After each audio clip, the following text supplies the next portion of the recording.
The seminar Be the Love Force. We discussed first day about the being, how to recognize the self, and the second day how we are interrelated, the interbeing, and today is third day, and today's topic of discussion is loving. That is the basic and most important subject of this seminar. If we are able to understand the meaning of loving and how to cultivate the love into one's own mind, then we will able to make ourselves better me and better we. And if we were able to do that, then we can think of serving the world to become better, to transform from the chaos of the today's situation.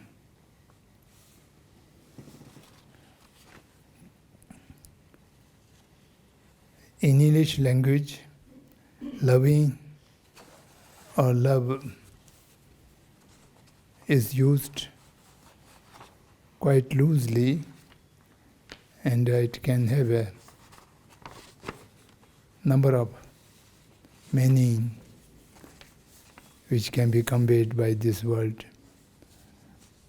Positive mindset, or sometimes even negative mindset, is also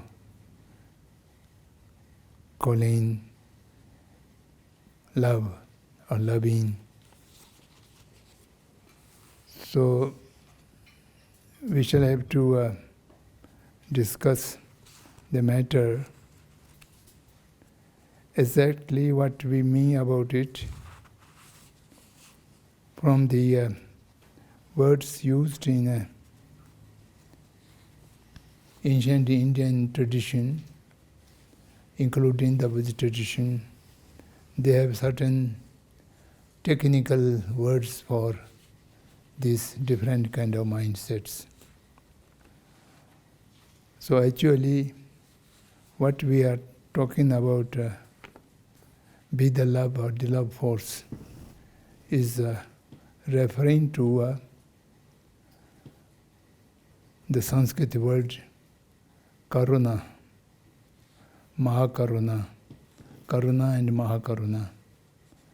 That is the real word which refers to the mindset of which we are talking about. Actually, in Indian language also, there are many words basically conveying the same connotation, but little different way to specify the mental attitude in different circumstances or in different context. As I mentioned, karuna, and also the Sanskrit word maitri. Karuna and maitri is almost same, but the intentional goal is different by that way. Then we have also the word anukampa, kripa, anurag, Priya, Prem, Sneh. All these are referring to some kind of one group of mindset which are forceful and positive for making the interrelation between living persons better and transformed. So we have to use some English word. In the dictionaries, Karuna is translated in English as compassion. And Maitri is mostly used as love. Karuna is compassion and Maitri is love.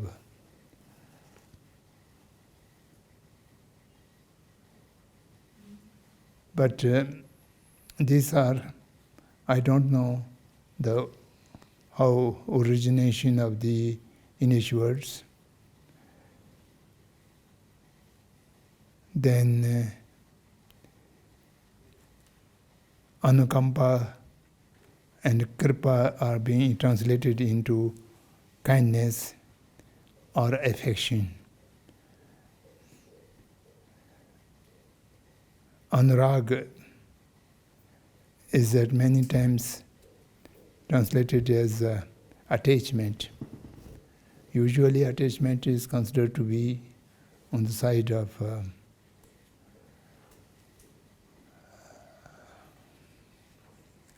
negative emotions.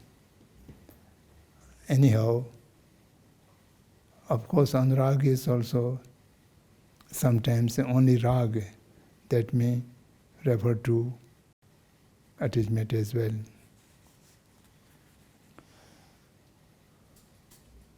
To avoid any confusion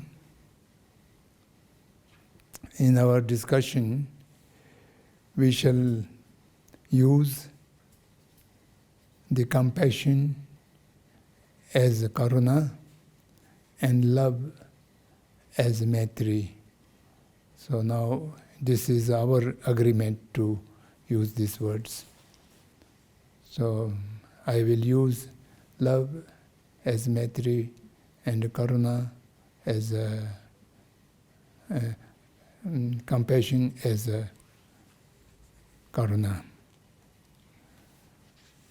So karuna and maitri are two sides of one coin, so to speak, but still the sequence which we have made, being, interbeing, love, and here the love should be, here we may better use the compassion instead of love.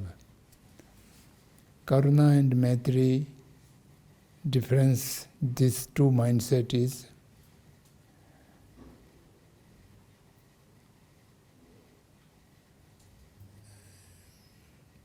a mindset which is kind of very close feeling to others and feeling of others' misery, suffering, unbearable, and having intention to remove the suffering from the others. That is the karuna, or that is the compassion. And maitri is to give happiness and well-being to the others. The removal of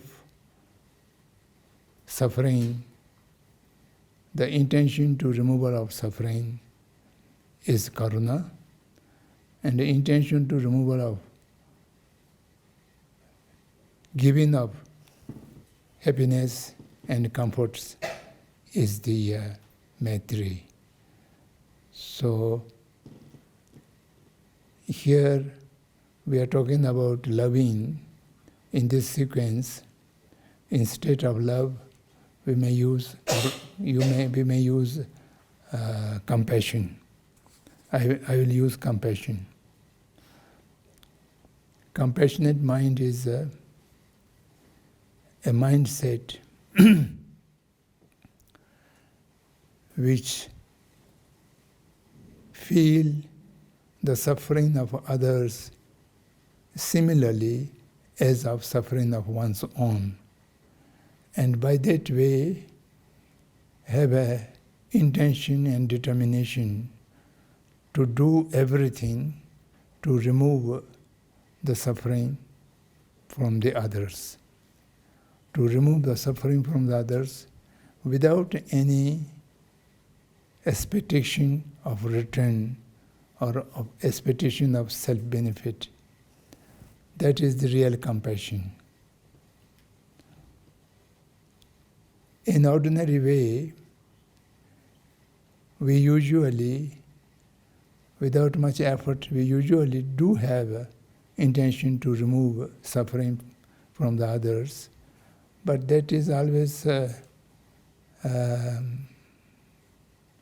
come subtly from some self-interest, something written, or either that intention comes because of the subject is one's own relative or near and dear, knowing for a long time, friendship, this kind of things which cause this intention.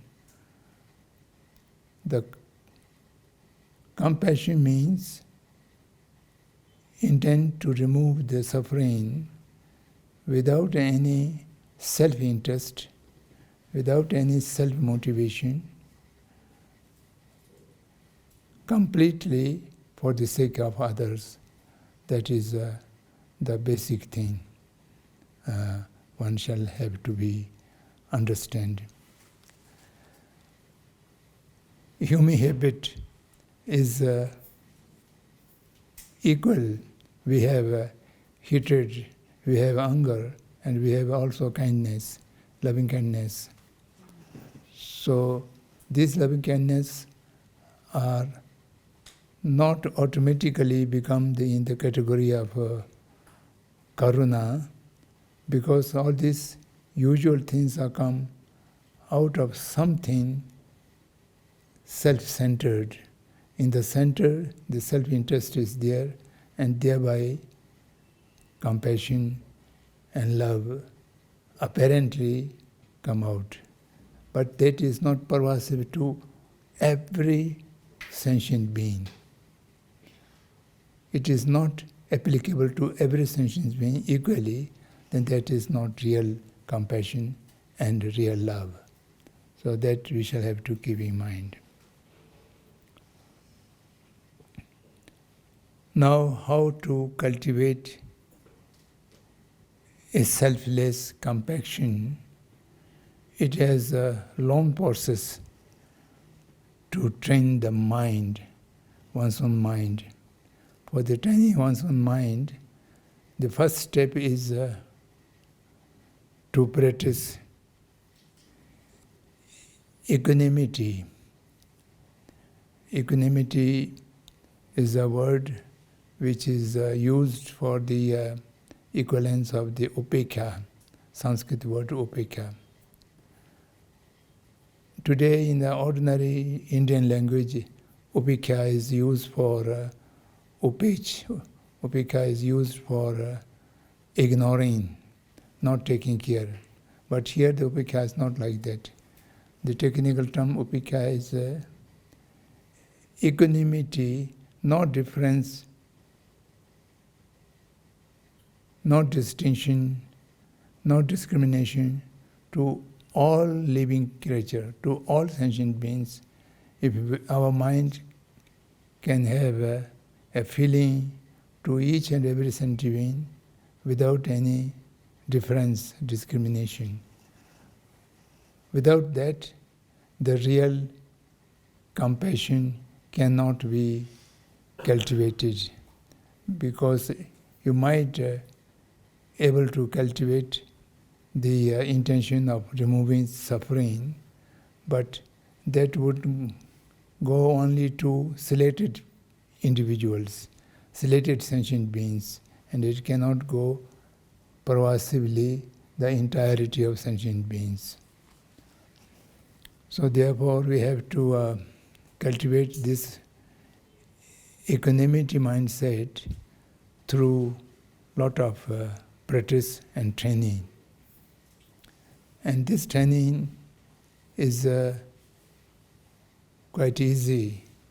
We can image three knowing or unknowing, three persons in front of us. Once present opponent or enemy to whom you have a lot of anger and hate. And another person like mother or sister to whom you love the most. You have most affectionate mind. And the third is someone unknown person, never met before, and no any relationship, no acquaintance.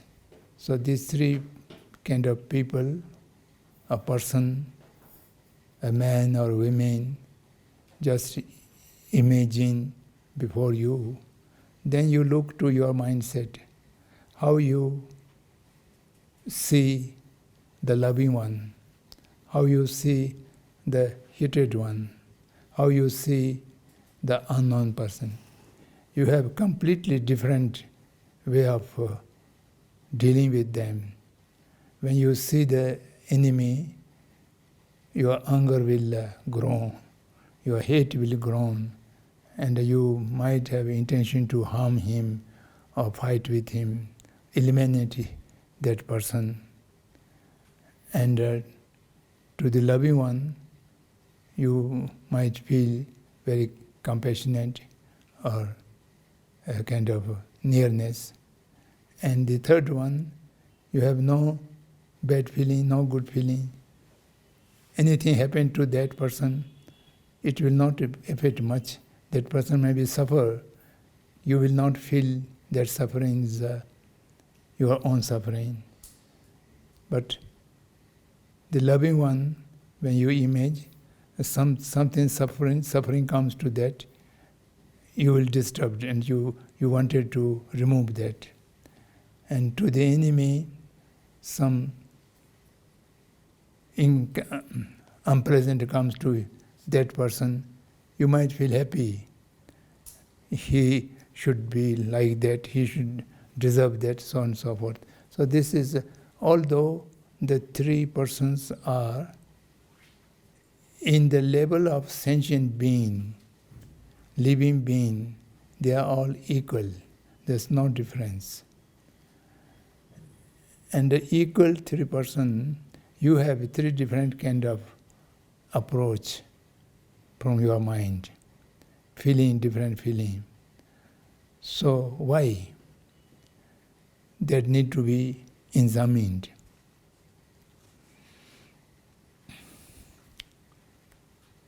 The practitioners can be believer or non-believer.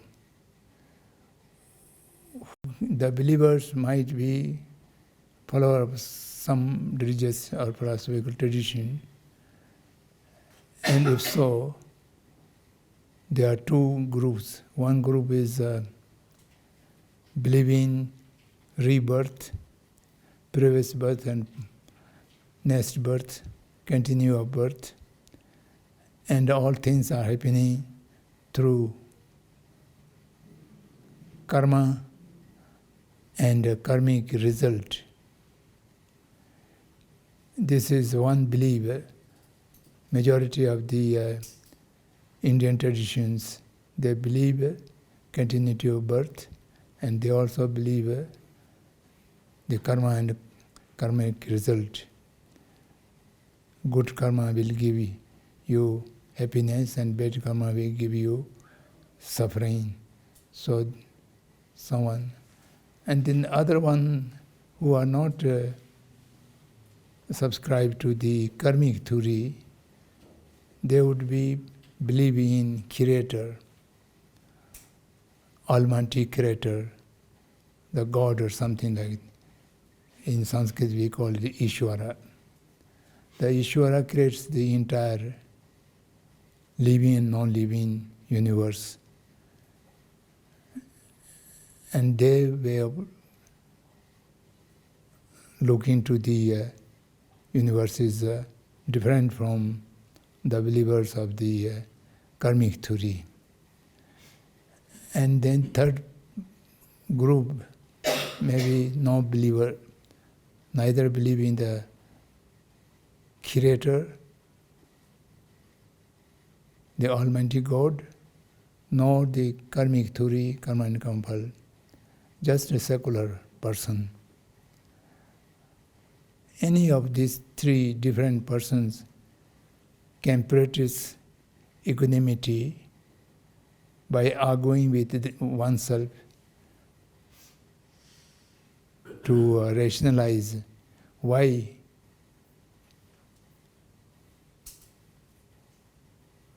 equal three sentient beings,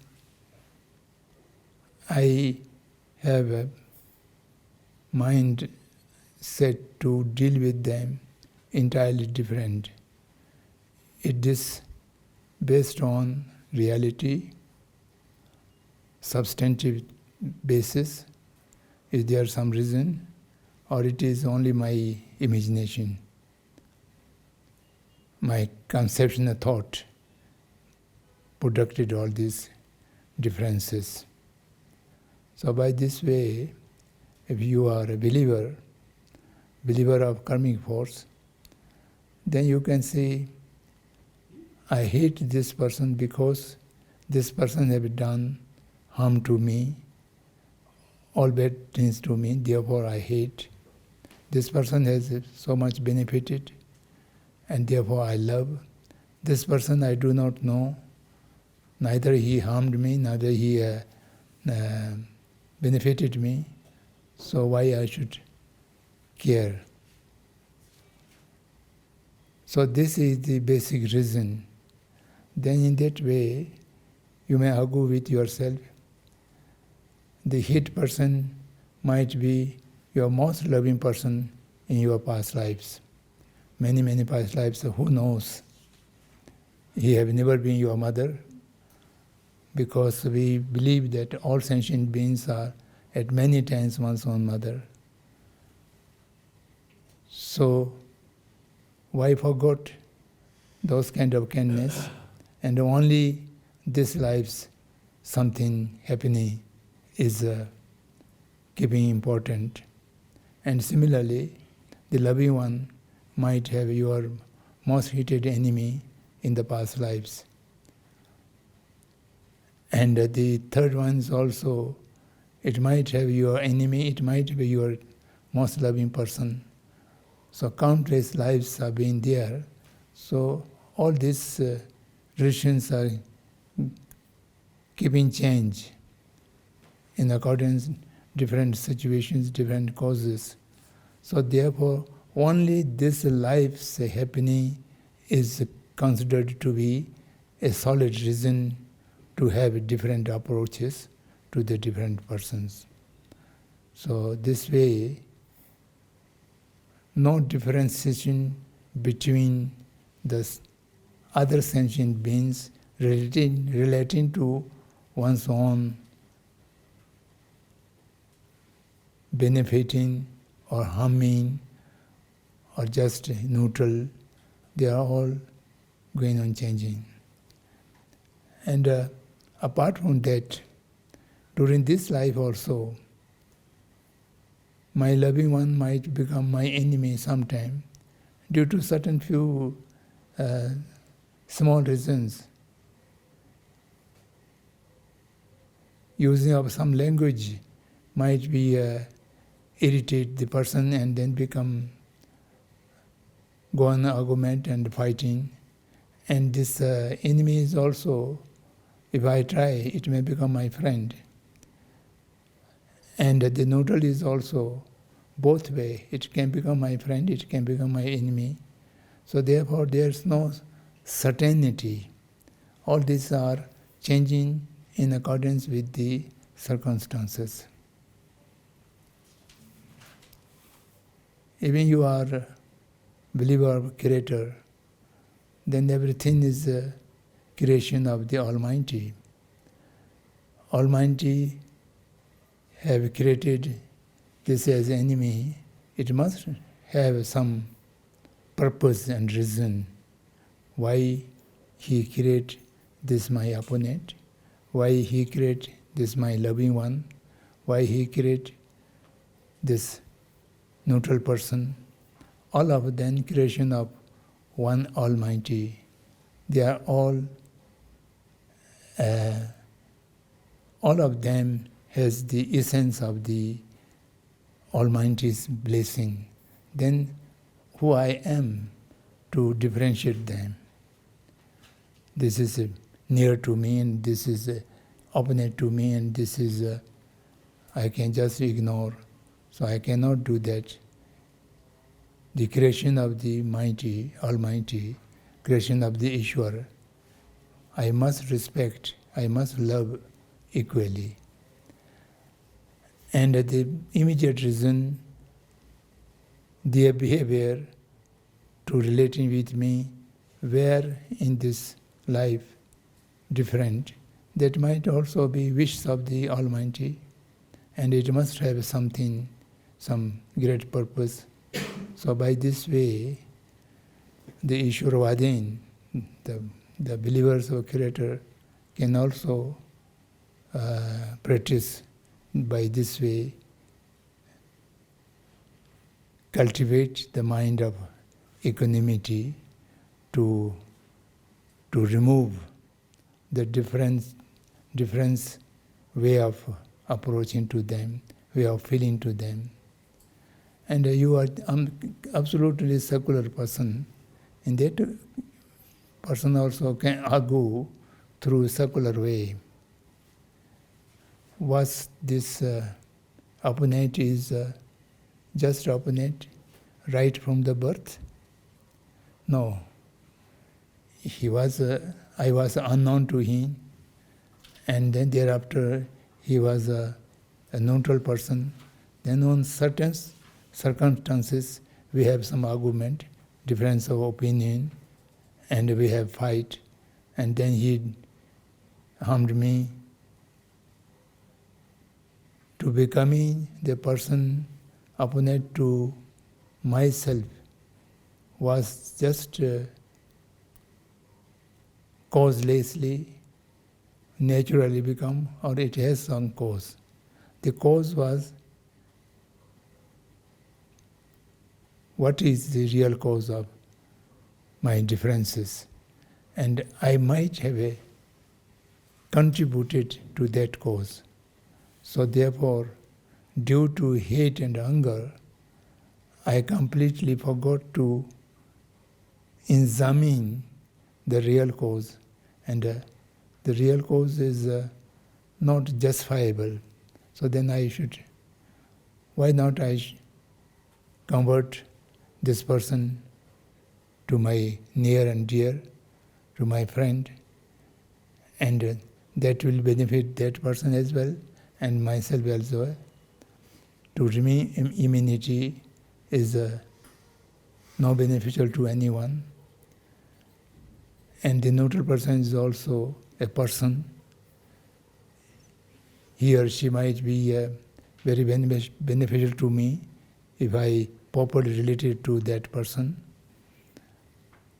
And my loving one is also, through circumstances, become my near. Therefore, I have no solid rationality, reasoning and argument to have three different way of approaching to these three different persons. And by thinking all this way, arguing with oneself, if you are able to argue and analyze the causes, subtly you will reach to the conclusion that all these are temporary phase which had happened, some cause and conditions.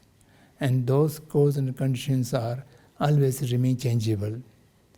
If I able to change these cause and conditions, all of them become dear to me, and therefore I should not have a different way of approach, way of mindset to different people. This upekha mind is indispensable to cultivation of real compassionate mind, because real compassionate mind cannot differentiate any sentient being. It must be applicable and pervasive to all sentient beings. For that, the differences which we have materially created or projected or designated, these things shall have to be dismantled and removed. So that is the first step of cultivating the compassionate mind. And the second stage is, once you have a mindset of equanimity, no differentiation to any sentient beings, whatever sentient being, a big body like elephant or a small body like ant, whatever a sentient being appears to you, you must have the same and equal respect or love force for that individual. So then the second stage is to understand all sentient beings are, if you are believer and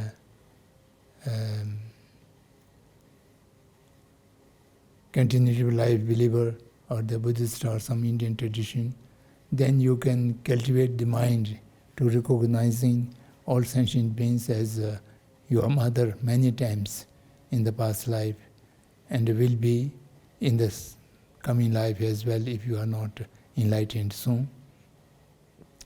So by this way, the realizing the sentient beings as a mother sentient being, then the Maitri and the Karuna will be almost automatically come.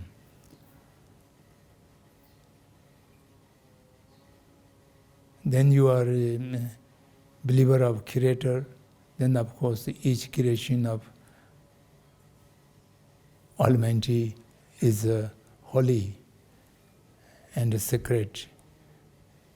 I must love, I must take care of them, I must be respecting them, I must have a compassionate mind to all of them.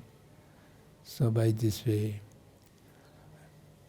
and if you are completely secular person, then as we have talked today,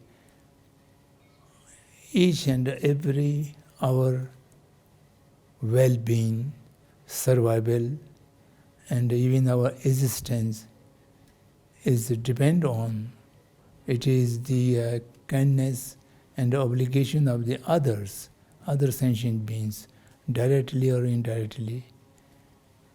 They have sustained my life,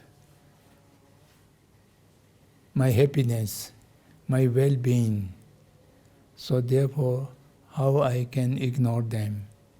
So by this way, even a secular person, you can cultivate the mindset to feel near and dear to all the sentient beings with which I have directly or indirectly enormous kind of dependence and relationship, as we have discussed yesterday.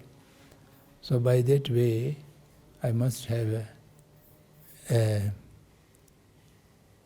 loving mind. I cannot have hatred and the anger to anyone. I must have a compassionate mind to all sentient beings. So by this way, the believers may be more easier to cultivate the mind of compassion than seeing that all the sentient beings as equal, equanimity mind is set up. Then you will see, you will feel the sufferings of the all sentient beings as your own, because then you are no difference from the rest of the sentient being. The rest of the sentient beings are not different or the long distance from you. Anyhow, you are very much related with them. Due to that relationship, that relationship itself makes the equality of self and the other. Then equality of self and the other is able to internalize the understanding of that, internalize. Then you have a natural feeling for all sentient beings as equal. Then all sentient beings are suffering from many problems. As one's own suffering, then all the rest of the sentient beings also suffering. And for that, one shall have to see the nature of suffering of the unenlightened universe. The universe which is not attained the freedom, the moksha. There's no exception. Everyone is going through great pain and suffering all the time. So for that, in the traditional scriptures, the sufferings are being pointed out in a different way. Among them, for example, among the humanity, we have unavoidable sufferings in our life. The suffering of birth, suffering of decay, old age, suffering of disease, and finally suffering of death. Rich, poor, wise, no wise, intelligent, non-intelligent. Each human individual shall have to go through these sufferings. During the birth, 9 months we are just squeezed in the womb and then come out with the great difficulty, and childhood entirely depend on mother's care, and then childhood, then thereafter all our life. As soon as we reach completely matured by body and mind, then the decay starts, and the old age is unavoidable. Then finally, the most horrible is death. All wealth and worldly pleasure, whatever you have accumulated, everything unwillingly you have to left out and you have to go out. So this kind of suffering. Then there are also, the world is uncertainty. Uncertainty of death, uncertainty of disease, uncertainty of future. And these days, most of the younger generations are talking about future security or employment. Whether you will get one or not, all kind of mental torture is going on. So then, many times you have to depart, lose your loving ones, and many times you have to meet unwanted person. All these are the nature of the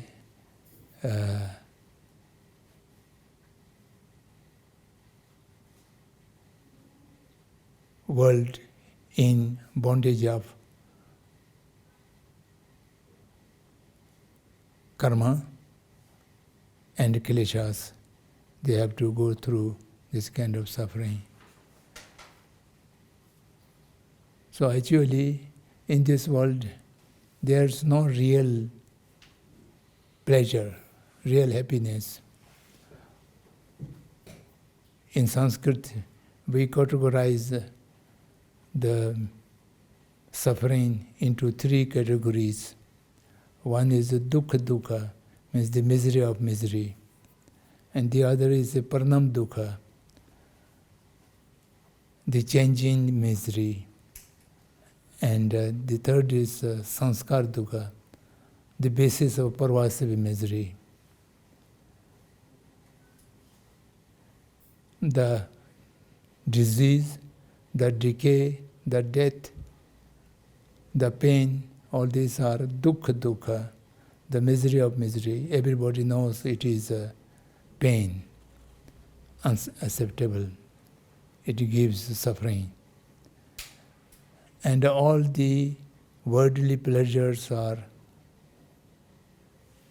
changing misery.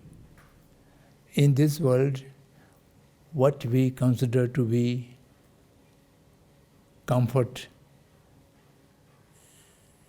and a kind of pleasure, this is only a change of things.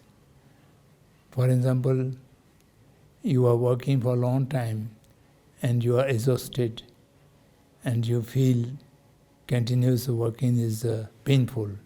Then you sit down. You feel much relief, and that is considered to be worldly pleasure. And if you are asked to sit there all the time, not standing up, not working, then you cannot bear that. If the sitting is pleasure, then it should have been all time giving pleasure. But after some time, you will feel it. Eating, pleasure, you cannot go on eating unceasingly because it will give pain. So that means you are feeling hot, go into the air-conditioned room, you feel better, pleasure, and that pleasure is continued for number of days, then you will feel some uncomfortable. That means the pleasure was a cause of displeasure. And all these are being experienced on our body. That is the basis of pervasive sanskar dukkha. If we don't have this gross body, we may not have to experience all kind of pain and displeasure.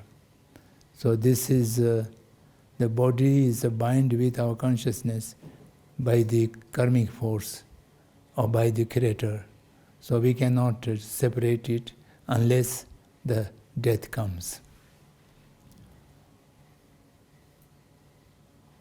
So you have the recognition of all kind of suffering in this world, then you can apply that suffering to all sentient beings. Then you have the determination of an intention to remove the pain and discomfort or the suffering from all sentient beings. So that is the stage of compassionate mind, the karuna. And that is the real karuna. Have equanimity mindset to every sentient being, and then realize all sentient beings are no difference from the self. As much self is important, that much entire sentient beings are important. The second stage, and see the entire sentient being who are not enlightened are suffering from all kind of miseries, and therefore I shall have to remove the suffering of all sentient beings by my own effort. So this kind of mindset is evolved in your mind, then that means you have well cultivated the compassionate mind. Otherwise, the usual compassionate mind which appears to us is mostly in the category of attachment and self-interest. So we shall have to remove all kind of self-interest, and yet a strong intention to remove the suffering from the entire sentient being. That is the compassion. That mind is the what we talk about in this sequence, the loving mind, compassionate mind. Compassion and love, karuna and maitri can be combined together. Karuna and maitri combined together, we may call it maitri, bhavana, and similarly the compassion and love jointly we may say loving force, a mindset of loving. So by this way, everyone, if someone has the determination to cultivate such positive mind, there are very effective ways to cultivating them. I very briefly mentioned here how the Buddhist tradition talk about the cultivation, and non-Buddhists as well as secular people can do. So this is to cultivate compassionate mind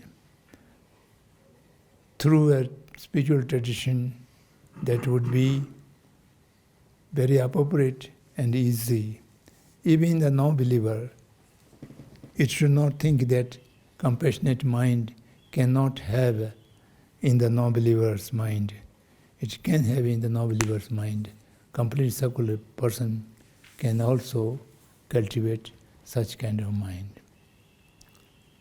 I will stop here. We shall have a half-hour break for tea. Thank you.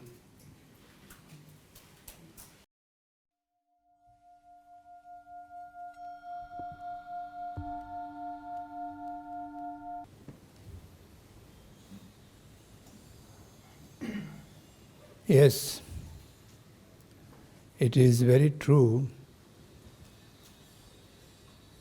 that a perfect, compassionate mind to cultivate in oneself is very difficult. In many ways, because our common sense, observing the happiness, are quite contrary to the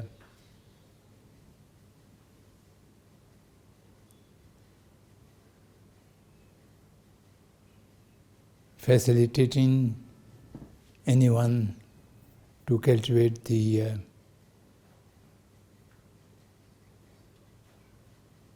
equilibrium mind and compassion. Because the logic and reasoning at a superficial level, they shows that many things which are happening in this world cannot be justifiable or cannot be put any reason to prove these are inevitable or it has to be done. That's very true. But cultivation of compassionate mind, the basic background is much beyond what our common sense can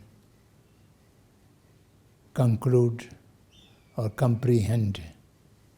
So therefore we shall have to keep our original rationality, rational mind, to reach to the basic reasons of uselessness of the hate and hunger. No purpose would solve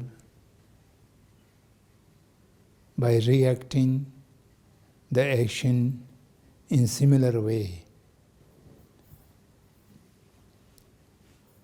That reality has to be kept in mind, and then we shall have to reconcile our approach. In this world, many things are happened absolutely unthinkable. Such misery and such kind of torture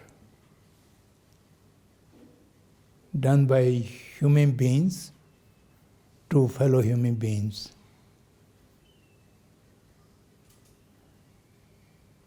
The human pain caused by natural disasters,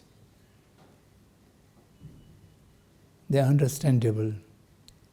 The nature does not have the sense and discrimination, what is right, what's wrong. It is a causality, any compilation of cause which will ultimately give the result. But human beings, we consider they have sense. In spite of that unthinkable torture and exploitation have been done, and it is continuing to do so without any justifiable reasons and cause. So that is the real challenge. Not only challenge, it kind of test for the human intelligence, how to respond to them.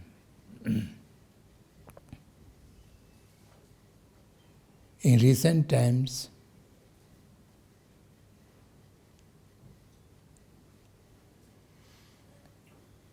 I say it's recent tense, that means in the period of modernized world, so-called the modern civic system. I don't know whether it is correct to say civilization or not, but there's a civic system which is created by the modern mindset.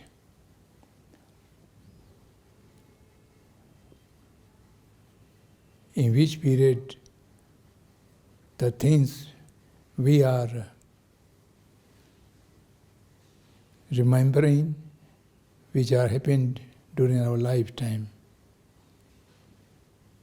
as mentioned about the happenings in Second World War,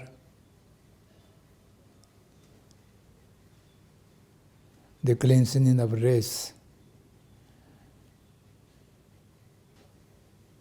and thereafter using the atomic weapons in Hiroshima and Nagasaki, which is soon followed by Vietnam War and many other small and big wars, occupation of Tibet, and eliminating more than 1 million people without any cause through torture.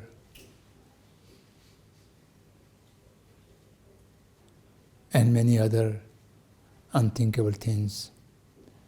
And even today, the aggression in Ukraine, and which might be followed some other parts as well. Some people are talking about now these small wars might be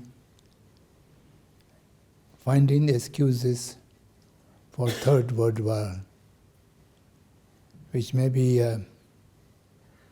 imagination, or maybe there's some truth. Because in today's way of thinking of the decision makers, in their mind, human life has no value.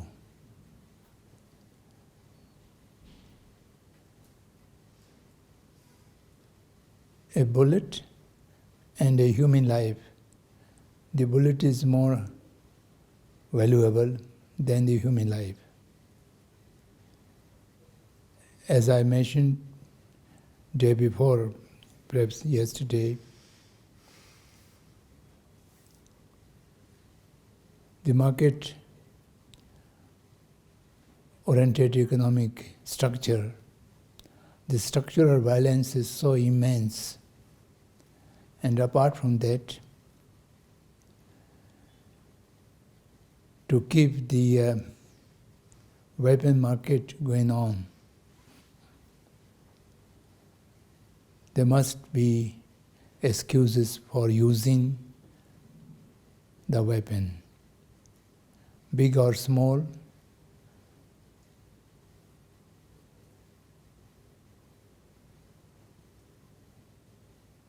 it need to be a continuous in consumption.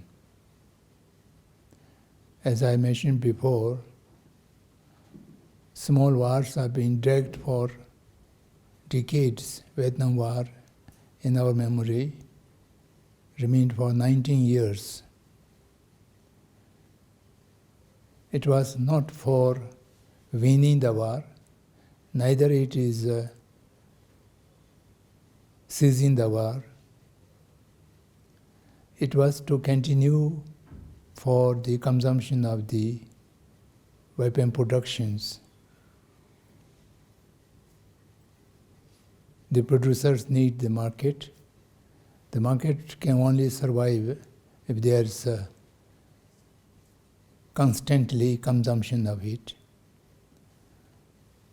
Today, all over the world, wherever terrorist or civil war or national wars, whatever, these are no any other cause apart from the purpose of consuming the weapon productions. So this kind of mindset is pervasively prevailing all over the world. So these are the part of the nature of human misery. Human misery, the cause of human misery, cause of misery on the sentient beings are enlarged, increased, growed tremendously during the last 100 years, and it seems to be continued. Now the question, difficult question, as mentioned by previous speakers as well, in such situation, how we can keep compassionate mind to those actors, number one. Number two, how the compassionate mind can encounter or can face the challenges posed by present system. Both of these questions are very relevant, particularly relevant for our seminar, and we have to think very seriously to find appropriate answer to these questions. And I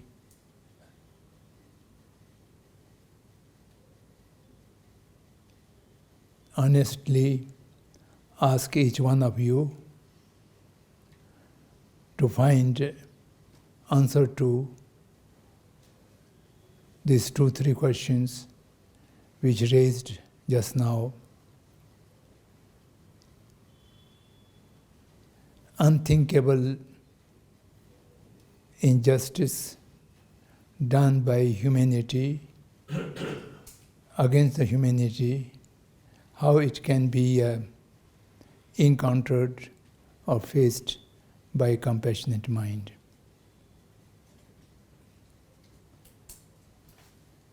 And how we can use compassionate mind to reduce or to stop the wars and the possibility of wars, terrorism, and all kind of violence, which is overwhelmingly prevailing among the human society in present day. In present days, we so-called living in a postmodern society or civic system. It's a real great question. To deal with this question,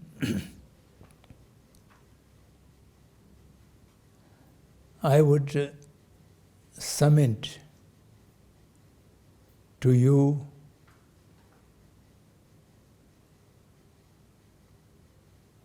the opposite set of question, that is, yes, the injustice, the violence, the wars need to be opposed and try to reduce and eliminate. That has no dispute. Everybody agrees that this is not right and it should be stopped. And everyone has a responsibility to do something to stop all this violence and injustice happening in this world.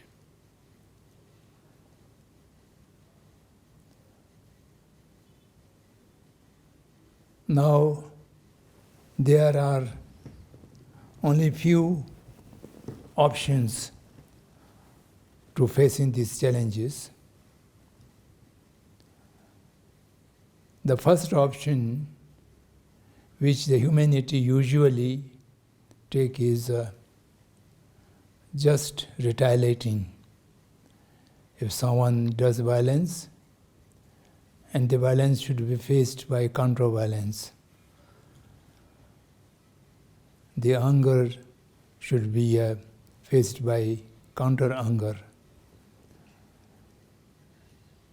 And the opponent use one weapon, the other side use two weapons to overcome. So this is one option, appear to be one option used and practiced by majority of the people in this world. Wherever is violence, aggression, big or small, they would defend themselves, protect themselves, or encounter to the aggressor by counter-violence, and try to arouse a kind of nationalism. The feeling of nationalism is very easy to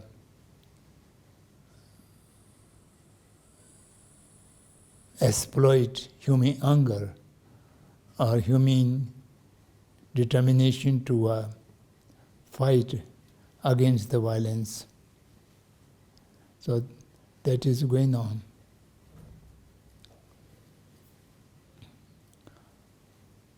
Now this second option or possibility is just to surrendering oneself before the violence. And the third option is to face the violence by non-violence action, to face the anger by compassionate mind. So these three options shall need to be examined, which would be in long run more effective and able to overcome the challenge posing before us. So for that, a great subtle examination, analytical thought is required.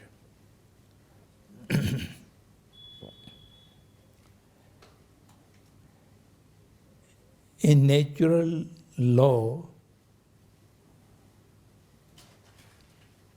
the similar theme cannot reduce or eliminate the similar theme. The fire cannot be extinguished by putting more fire. The water cannot be stopped by putting more water. To extinguish the fire, we have to use something opposite nature of the fire.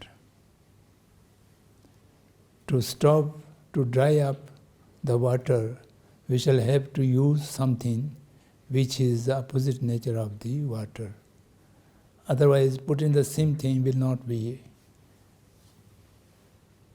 effective to stop something.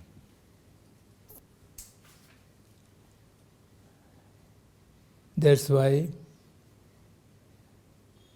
Chandrakirti said, someone hits to you and injured you, and you are hitting back to create injured to the first heater, it will heal your own, it will eliminate your pain. Obviously, no. By hitting back and creating in one more wound to the other people, doesn't reduce your suffering, your pain. It will not heal your own. Apart from that, you become the similar actor with that of the heater to you. So that means you have no superiority or more powerful mindset than the wrongdoer to you. And then you have no differentiation or difference, then it will be absolutely uncertain at the end who will be the winner.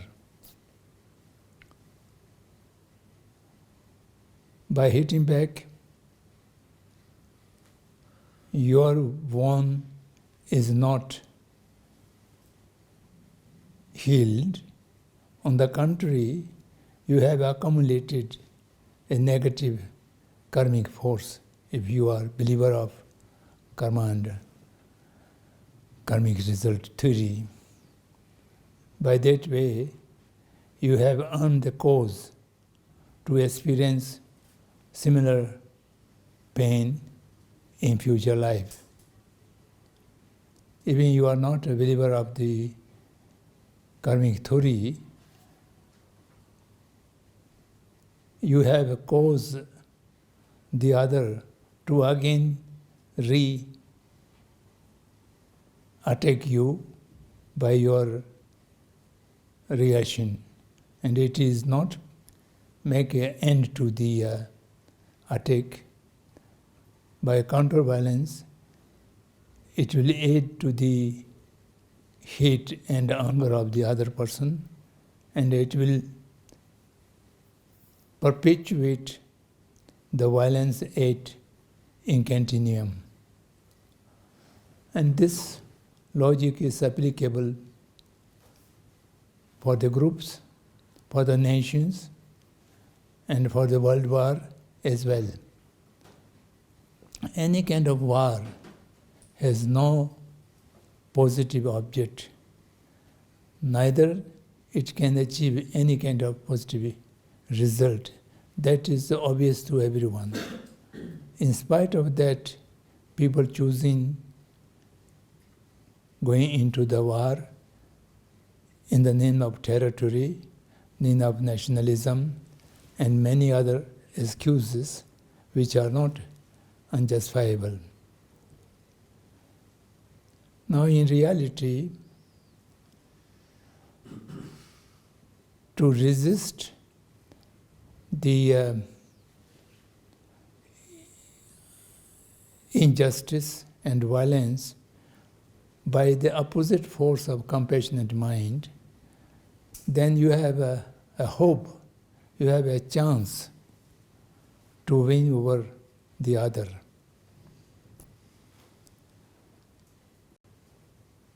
To cause a change of heart, transformation of heart, the other person who is doing injustice to you. If you oppose the person not by counter-violence, but counter love and compassion, and try to reach to that person's heart, and by that way the cause of violence can be completely reduced in the other person's opponent's mind, and that means you achieve a sustainable, violence-free seed in the opponent's mind, and that is real victory.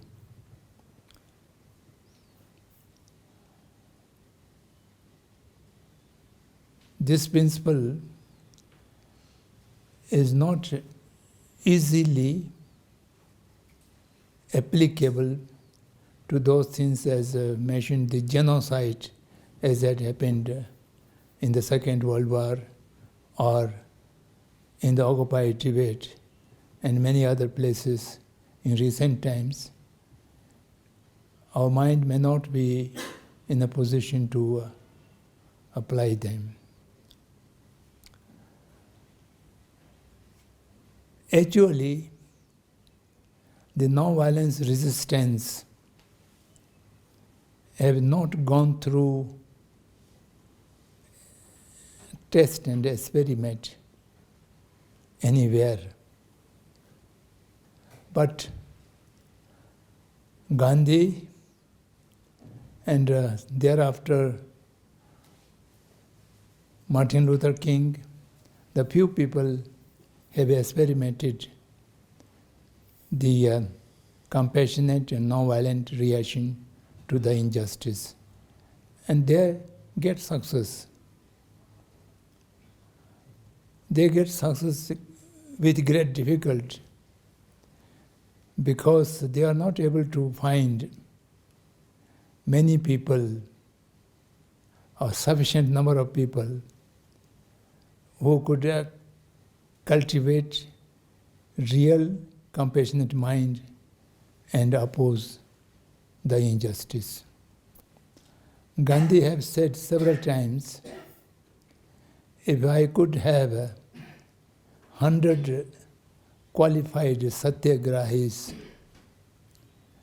the British rule can be overthrown within overnight, within 24 hours. But Gandhi was not able to find such qualified satyagrahis. Not 100, even few. Gandhi declared only an individual satyagrahi.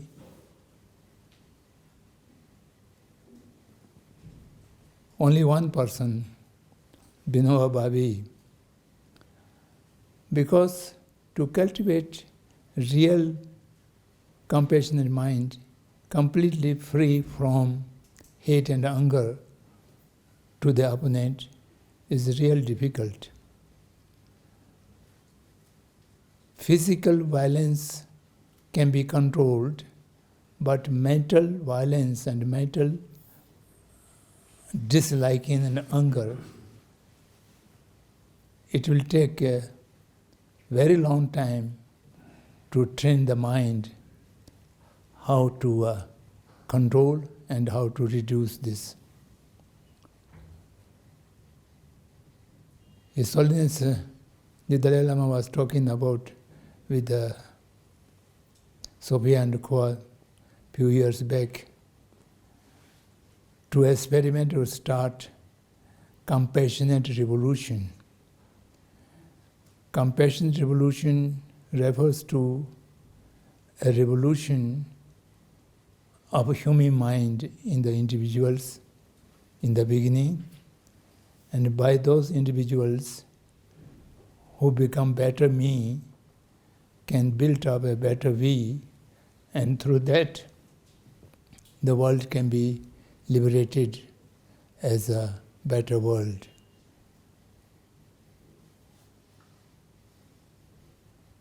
Satyagraha is the way how to encounter the hate and violence by love and non-violence. In Gandhi's realization, the truth and the non-violence and the compassionate minds are the same.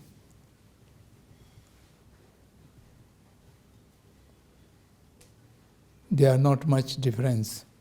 If you are able to find the truth, your mind will become compassionate and your action will become free from violence.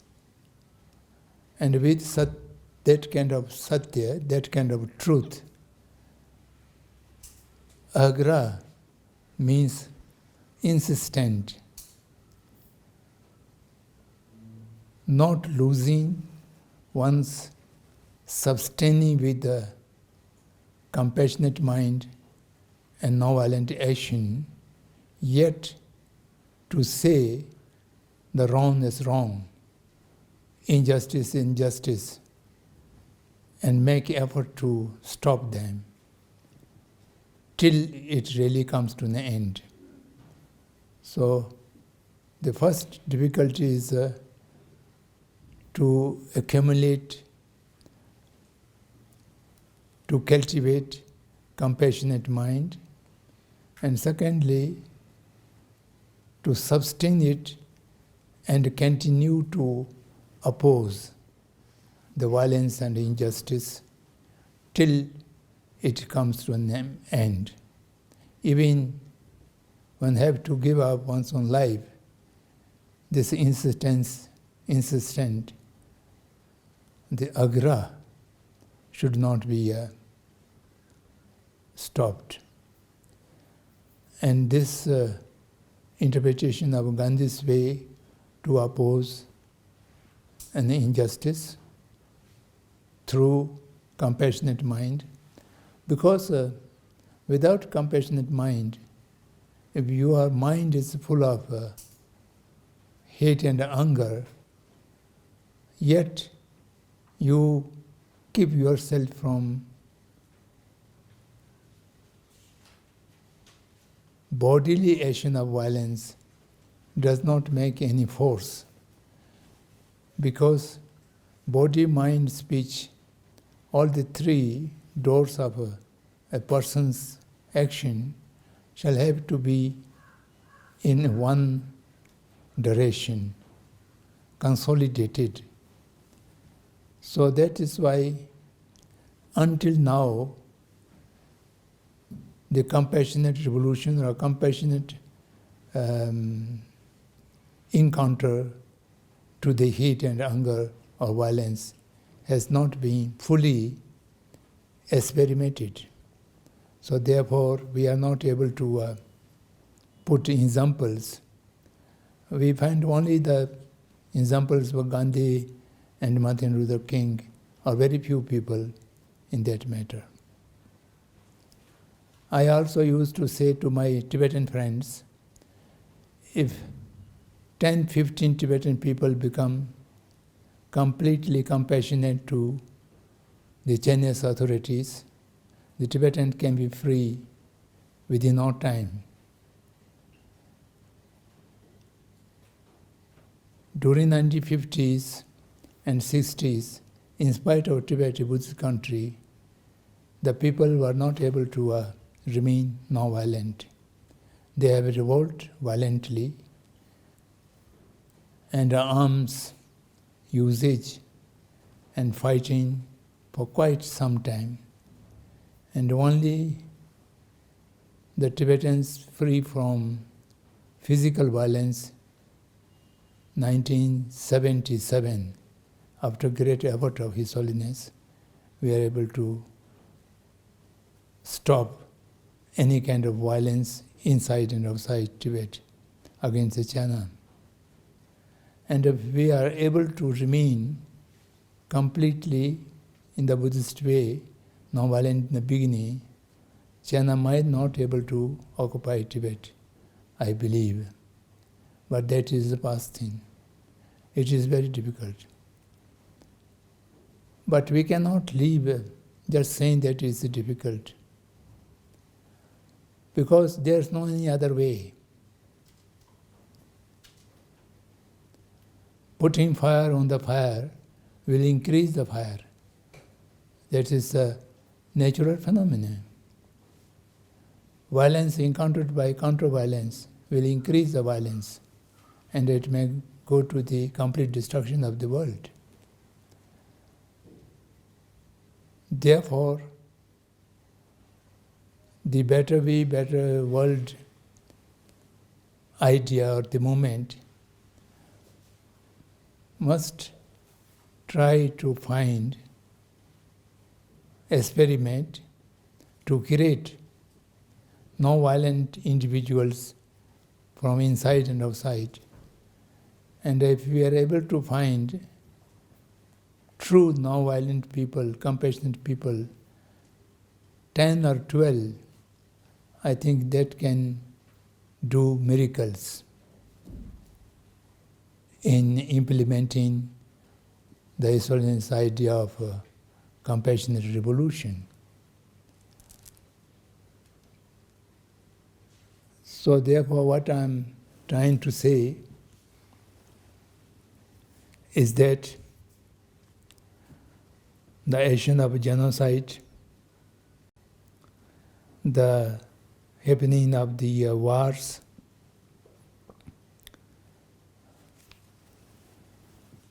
all these, if you are able to, in reality, practice the compassionate mind and become a real or truthful, non-violent people,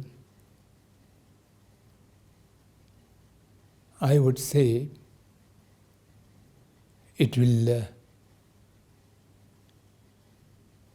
make obvious effort in reducing the violence and injustice in this world. And few questions I was not able to understand clearly. And the question about not looking for result was also someone raised, but I was not able to understand what was the exact question. As I mentioned before, each action is aimed for some effect, some result. That's no doubt. No action should be act without any objective. The objective must be there, but not looking for result always means that that result must be enjoyed by the actor, by me. The actor should. Then that is a selfish motivation. The result will be enjoyed by entire sentient beings and closely related everyone, but this is not for my sake and my benefits. So this kind of selflessness attitude is necessary.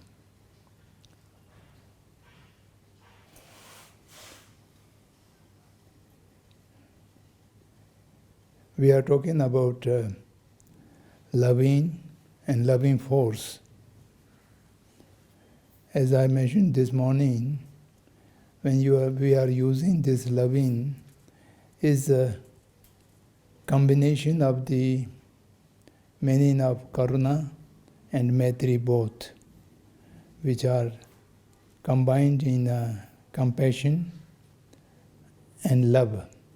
So we use the loving or love in which the compassion is also inclusive. In the Buddhist tradition, compassion and love, maitri and karuna, there is no much difference. Only the difference, as Canon tells us, is the way, which way the mind emphasizes. The karuna emphasizes to remove of misery, pain, and the maitri, the love, emphasizes to providing happiness and well-being. So the objective is to deliver good things to the entire sentient beings. So since now it is 1 o'clock, we will conclude here, and the rest, some of the sharing and the questions may be discussed tomorrow morning as well. So have you good lunch and good afternoon, all your activities. We shall stop here. Thank you.